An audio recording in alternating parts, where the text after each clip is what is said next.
Hello friends, આજે હું રેસીપીમાં સાંભાર બનાવવાની છું, જે આપણે ઇડલી, ઢોસા, મેંદુવડા આની હારે આપણે ખાતા હોઈએ છીએ. તો ચાલો બનાવવાની શરૂઆત કરીએ. ઇડલી, ઢોસા, મેંદુવડા એની હારે આપણે જે સાંભાર ખાઈએ છીએ એ બનાવવા માટે અહીં આ 1 કપ તુવેર દાળ લીધી છે મેં. એને આપણે સારી રીતના ધોઈ અને પછી બાફી લેવાની છે. આ રીતના 3 ગણા જેટલું પાણી લઈ અને કુકરમાં બાફી લેવાની.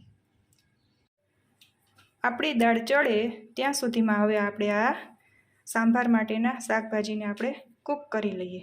એના માટે આ ઝીણા સમારેલા બટેટા લીધા છે, આ ગાજર લીધું છે, આ દૂધી લીધી છે, આ ડુંગળી અને ટમેટું, અને વઘાર માટે આ મરચાં છે અને રાઈ છે, અને આ લીમડાના પાન, હિંગ અને સાંભાર મસાલો, અને આ ગોળ આંબલીનું પાણી લીધું છે.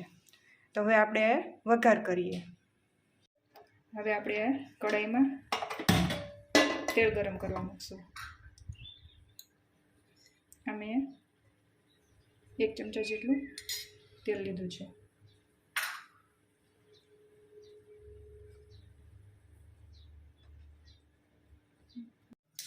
તેલ આવી ગયું છે. હવે આપણે એમાં રાઈ નાખશું, અડધી ચમચી જેટલી હિંગ,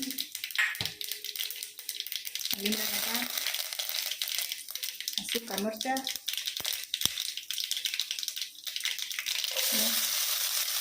ડુંગળી.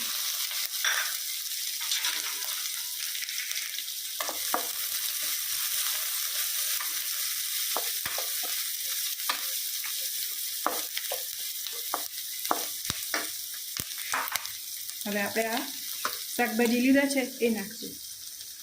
તો આ દૂધી છે, આ ગાજર, આ બટેટું.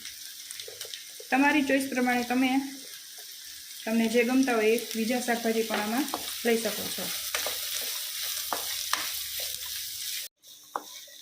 આ રીતના ધીમી ફ્લેમ ઉપર શાકભાજીને આ રીતના હલાવતું જવાનું અને કૂક કરી લેવાના.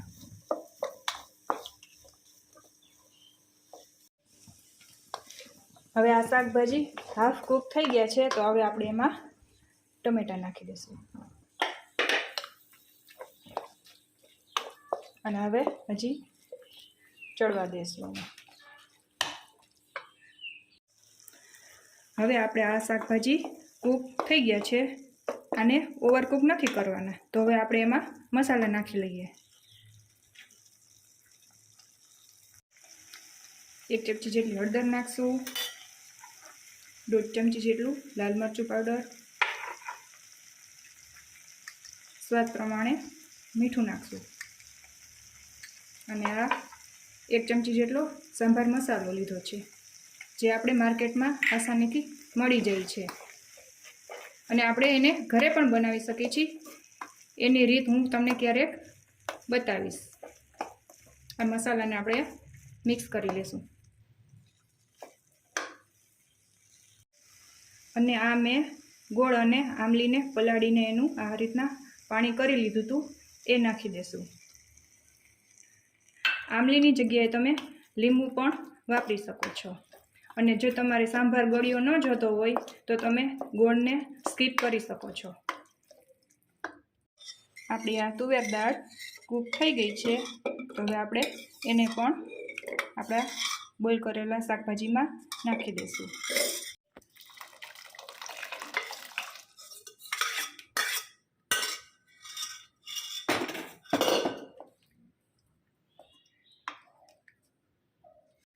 હવે આપણે આમાં થોડુંક પાણી નાખશું અને આ સાંભારને થોડી વાર માટે ઉકળવા દેશું. આપણો આ સાંભાર રેડી છે. હવે આપણે એને સર્વિંગ બાઉલમાં લઈ લેશું.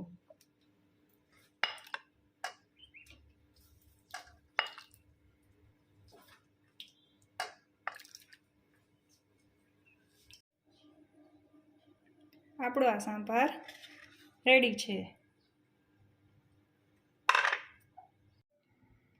તમને આ સાંભારની રેસીપી કેવી લાગી? તમે પણ ઘરે જરૂરથી ટ્રાય કરજો. અને મારી ચેનલને સબસ્ક્રાઈબ કરજો અને બેલ આઇકન દબાવવાનું ન ભૂલતા. Thank you.